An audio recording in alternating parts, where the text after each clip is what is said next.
আসসালামু আলাইকুম রহমতুল্লাহ। আমি হাসবো নাকি কাঁদবো? পিটায় হলেও ধরে রাখবো আমরা ঐক্য। তুই আমার সখ্য হবি না ক্যারে? এসব কথা কেন বলছি? সমন্বয়ক পিটালো আর এক সমন্বয়ককে। বিবাড়িয়া ডেঞ্জারাস অঞ্চল, আমরা সকলে জানি। একটু হলেই এক গ্রাম আর এক গ্রামের সাথে ধ্বংসাত্মক কর্মকাণ্ডে লিপ্ত হয়, খুনাখুনি পর্যন্ত হয়ে যায় এবং বাড়ির মহিলা থেকে শুরু করে সর্বস্তরের মানুষ মাঠে নেমে আসে। ন্যায় অন্যায় বিবেচনার কোনো সময় থাকে না তাদের। বিবাড়িয়ায় এক সমন্বয়ক আর এক সমন্বয়ককে বেধড়ক চ্যাগানি দিয়েছে। সে চ্যাগানো কাকে বলে, কত প্রকার এবং কী কী, মানে বেধড়ক পিটিয়ে তাকে হাসপাতালে ভর্তি করতে হয়েছে, এমন পিটাইছে। ঘটনাটি ব্রাহ্মণবাড়িয়ার আশুগঞ্জে সমন্বয়ক নাহিদ ইসলাম রোহান নামের এক সমন্বয়ককে মিশেল নামক অন্য এক সমন্বয়ক পিটিয়েছে। কেন পিটিয়েছে? কারণ জাতীয় নাগরিক কমিটির কেন্দ্রীয় নেতাদের ওই অঞ্চলে কোনো একটা প্রোগ্রামে 30শে জানুয়ারি যাওয়ার কথা।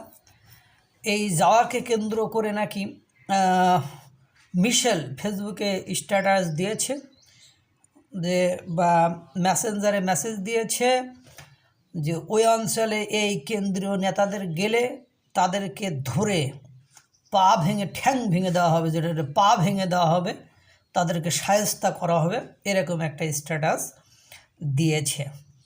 এই স্ট্যাটাসের আবার প্রতিবাদ করেছে অন্য সমন্বয়ক রোহান, আর এই প্রতিবাদ করার জন্যই তাকে ধরে সমন্বয়ক মিশেল তাকে বেধড়ক চ্যাগান সেগিয়ে দিয়েছে।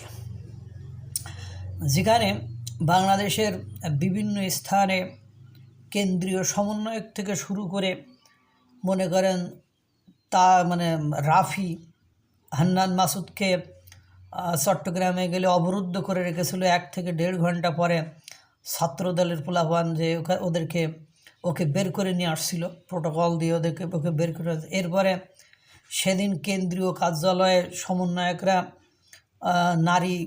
সেই বৈষম্য বিরোধী নারী শিক্ষার্থীদেরকে বেধড়ক পিটিয়েছে। পাশাপাশি পিটায়ে 21 জনকে হাসপাতালে অ্যাডমিট করতে হয়েছে। তারপরে টাঙ্গাইলি সমন্বয়ক পিটিয়েছে। কালকে দেখলাম পাবনাতে পিটাইছে। মানে কথা হলো, এখন সমন্বয়কদের এমনি রাজশাহীতে আবার সমন্বয়ক পিটিয়েছে। এই যে সমন্বয়করা এখন পুরো পিটাপিটির উপরে আছে, পুরো মারির উপরে আছে। সেই মায়ের খাওয়ার কোনো ওষুধ নাই, মায়ের খাওয়ার কোনো বয়স নাই, শিক্ষার কোনো শেষ নেই, মায়ের খাওয়ার কোনো বয়স নেই। বিষয়টা এরকম হয়ে গেছে। এখন সমন্বয়করা অন্যদের হাতে তো মায়ের খাচ্ছে, দুর্বৃত্তদের হাতে তো মায়ের খাচ্ছে, চ্যাগানি খাচ্ছে, পাশাপাশি আবার নিজেদের ভেতরে অন্তকন্দল এর কারণে নিজেরাই আবার চ্যাগাছেগি হয়ে হাসপাতালে ভর্তি হচ্ছে। চালাও গুটি ধানমন্ডে, যেদিকে যাই আমরা দর্শক আসি, থাকবে ইনশাআল্লাহ। আসসালামু আলাইকুম রহমতুল্লাহ।